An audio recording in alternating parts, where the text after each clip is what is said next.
మమ్మల్ని పెళ్లి చేసుకోవాలంటే కొన్ని కండిషన్స్ ఉన్నాయి. చెప్పండి. పెళ్లి అయిన తర్వాత వేరే అమ్మాయి మొహం కూడా చూడకూడదు. నా మొహం చూసి అలవాట్లేదు. నీకు సిగరెట్ తాగే అలవాటు ఉందా? చెచ్చే మా వాడు సిగరెట్ అంటే పడదు, అందుకని బయటకు ఊదేస్తాడు, ఒక్కోసారి కాలుకి తలిపేస్తాడు మావాడు. దాన్ని సిగరెట్ కొట్టడం అంటారు.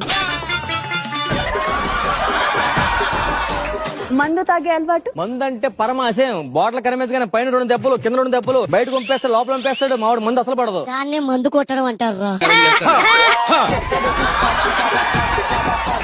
సరే అదంతా కాదు, నేను మీ హెల్త్ సర్టిఫికేట్ చూసి నేను డిసైడ్ చేస్తాను. ఇదేంటి బ్లడ్ గ్రూప్ O+ ఉండేది తర్వాత A+ గా మారిందా? అంటే మనోడు చేసేవన్నీ A+ సినిమాలు. ఇదేంటి హార్ట్ బీట్ రకరకాలుగా ఉంది? అంటే జనరల్ గా 72 సార్లు కొట్టుకుంటది. ఎవరినైనా అమ్మాయిని చూసినప్పుడు 92 సార్లు, దొరికేసినప్పుడు 152 సార్లు.